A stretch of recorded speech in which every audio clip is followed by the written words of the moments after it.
अहम खबर है, बड़ी खबर आपको दें। फील्ड मार्शल सैयद आसिम मुनीर पाकिस्तान के पहले चीफ ऑफ डिफेंस फोर्सेस होंगे और इसके साथ साथ chief of air staff air chief marshal Zaheer Ahmed Babar Sidhu की मुद्दत मुलाजमत में भी 2 साल की तौसीक़ की मंजूरी दी गई है।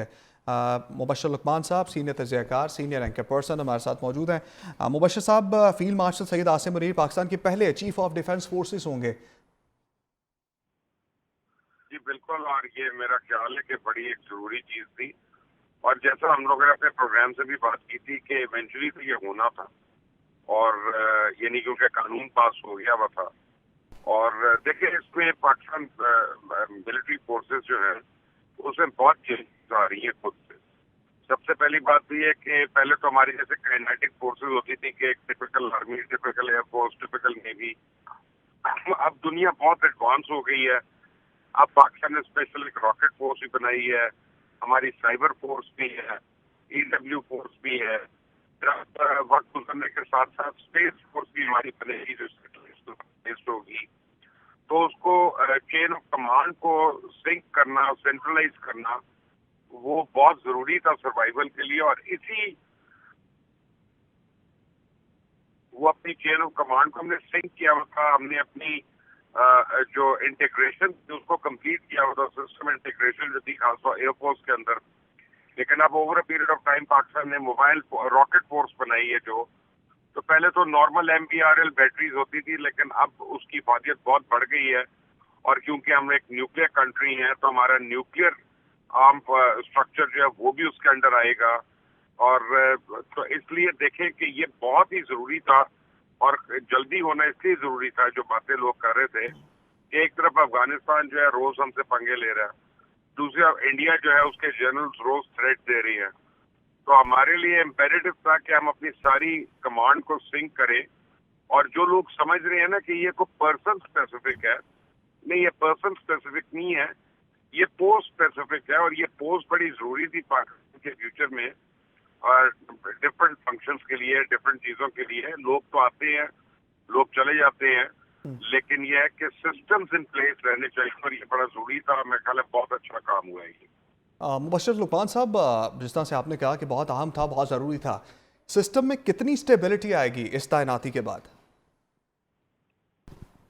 किसमें कैपेबिलिटी आएगी जी? स्टेबिलिटी स्टेबिलिटी मजीद दुश्मन के साथ मजीद मामला देखिए, जिस तरह। बात ये है, आप ये देखें कि इसका मजाक कौन उड़ा रहा था या इसको तकलीफ जी। किसको हो रही थी? वो इंडियन मीडिया को हो रही थी। और वो वाले हमारे सो कॉल्ड यूट्यूबर जो बाहर बैठे हुए हैं और जो मुल्क दुश्मन मवाद जो है वो दे रहे हैं, बार बार दे रहे हैं, तो उन्हीं को तकलीफ हो रही थी ना। जी। तो इसकी इम्पोर्टेंस से आप इस बात से अंदाजा लगाएं कि आपके दुश्मन की नींदें आराम हुई हुई हैं। वो रोज इसके ऊपर डिस्कशन कर रहा है। अभी आप देखें, इस कमांड के सिंक होने का मतलब जो है, अभी हमने 11 गुना बड़े मुल्क को, 6 गुना बड़ी फौज को हमने मारा है अभी, और बड़ी सक्सेसफुली मारा है। इतनी सक्सेसफुली कि दुनिया कह रही है, सिर्फ मैं और आप नहीं बात कर रही है, अमेरिकन कांग्रेस ने अपनी रिपोर्ट में लिखा है इसको। और कई पेजेस के ऊपर मुहित ये रिपोर्ट है जिसपे उन्होंने पाकिस्तान फोर्सेस के मुतल्लिक ये लिखा। डिफरेंट जर्नल्स जो है दुनिया के ये लिख रही है। प्रेसिडेंट ट्रंप एडमिट कर चुके हैं इसको कई बारी। तो ये तो हमने मारा वहां पे। तो उसकी वजह यही है कि हमारी फोर्सेस की जो सिस्टम इंटीग्रेशन है वो बड़ी अल्हम्दुलिल्लाह सुपर्ब है। तो अब इसका नेक्स्ट लेवल जो था कि ना सिर्फ फोर्सेस को बल्कि अपने तमाम कमांड कंट्रोल को भी जो है वो उसको सिंक करना है ना। अब ये थोड़ी है कि अब आपकी जंग हो रही है और वो चीफ जो है वो कॉल करके पूछ रहा है कि यार वो मिसाइल चला दो, और वो फोन नहीं मिल रहा, नेटवर्क डाउन है। ऐसा थोड़ी होगा आपकी जंग में। तो उसको आपने सिंक ही करना है ना, ताकि हर चीज जो है वो एक पुश बटन से इनसे कंट्रोल रहे। So I think this is the need of the modern warfare, nothing else. Mubashir साहब, एक तबका जो है वो अंदरूनी तौर पर भी मुल्क की साख को नुकसान पहुंचाने की कोशिश कर रहा है। जिस तरह से आपने भी जिक्र किया कि तनकीद मुल्क के अंदर से भी इस फैसले पर हो रही है, उसको रोकने के लिए क्या तरीका आजमाना चाहिए कि वहाँ पर ये मामला बंद हो? इस पे तो मैं तो बेरहम हूँ। जो हमारी अफवाज के ऊपर तनकीद करे उसको तो अपना 14 साल जेल होनी चाहिए, कोई और उसमें वो नहीं है हो रहा है। मैं आपको बताता हूँ क्या है, आप उनका एक्सपीरियंस देखिए, कौन है तनकीद करने वाले, इन्हें उनको पता क्या है। ना उनको ए का पता, ना बी का, ना अलिफ का, ना बे का, ना बे का, और वो बता रहे हैं कि सिस्टम्स क्या होने चाहिए और कैसे होने चाहिए।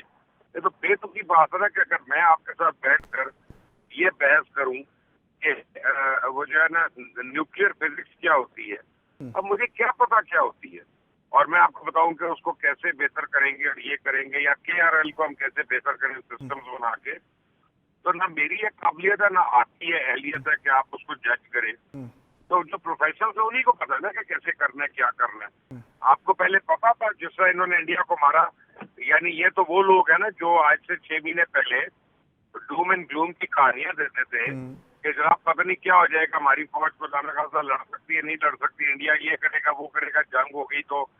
और जब जंग हुई और इंडिया को फुट पड़ी और उन्होंने पूरी एयरफोर्स 2 दिन ग्राउंड कर दी, तो उसके बाद ये कहने पहले ये कहते थे कि नहीं नहीं ये तो जंग नहीं हुई थी, ये तो खुद ही कराया गया, ये भी कहते थे, PTI वाले ही कहते थे हमारे दोस्त और वाकिफ जो है। तो अब सब कुछ हो गया, इनकी तो कभी ठंड पड़नी नहीं। वो क्या मुनीर न्याजी का शेर है ना, जिस शहर में भी रहना उकताए हुए रहना, तो अब उकताए हुए लोगों के लिए तो कुछ हो नहीं सकता, रहने दे उकताया हुआ उनको, लेकिन सजा मिलनी चाहिए। जो लोग मुल्क के दिफा के अंदर आके दूर डाले, उनकी माफी नहीं हो सकती।